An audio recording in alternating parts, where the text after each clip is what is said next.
ঝোলে মাছগুলো দিয়েছি, আর একটু ফুটে গেলেই নামিয়ে নেব। খুব সুন্দর হয়েছে। আপনারাও এইভাবে কই মাছের ঝোল করে খাবেন।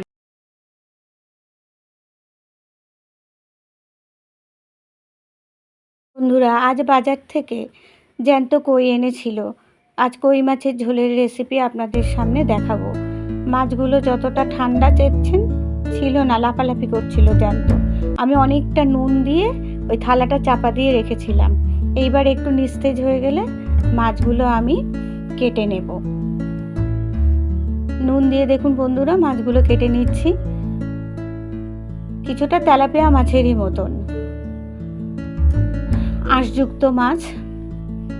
ভালো করে মাছটা কেটে নেওয়া হচ্ছে, ভালো করে ধুয়ে নেব। নিয়ে কড়াইতে সর্ষের তেল গরম হলে নুন হলুদ মাখিয়ে মাছগুলো ভেজে নিচ্ছি। প্রত্যেকটা মাছের পেটে দেখুন বন্ধুরা ডিম রয়েছে, যেহেতু বর্ষার মাছ তাই। এবার ভাজা হয়ে গেলে আমি মাছগুলো তুলে নিয়ে কড়াইতে গোটা জিরে প্রথমে দিয়ে তারপরে পেঁয়াজ দিয়েছি। এবার পেঁয়াজগুলো লাল লাল হয়ে গেলে ভালো করে ভেজে নিতে হবে।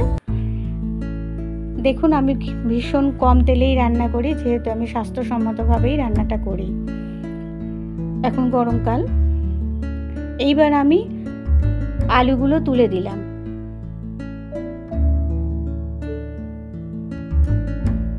আলুগুলো তুলে দিয়ে আলুগুলো একটু বেশ লাল লাল করে ভেজে নেব। তারপরে আমি মিক্সিতে দুটো কাঁচা লঙ্কা, সর্ষে,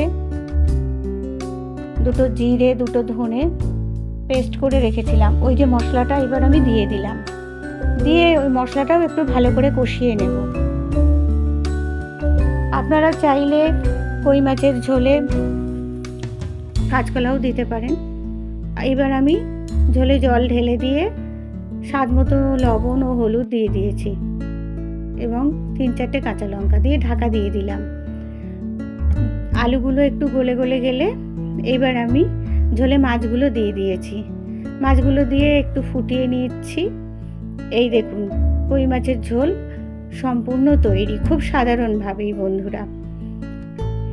এইভাবে গরমকালে করে খেয়ে দেখবেন, ভালো লাগবে। ঝোলটা খুব সুন্দর হয়েছে, খেয়ে দেখলাম। এরকম নতুন নতুন অনেক রেসিপি নিয়ে, সাধারণ রেসিপি নিয়ে আপনাদের সামনে আসব।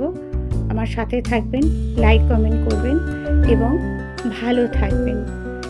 এইভাবে একবার মাছের ঝোল করে খেয়ে দেখবেন, আপনাদের খুব ভালো লাগবে।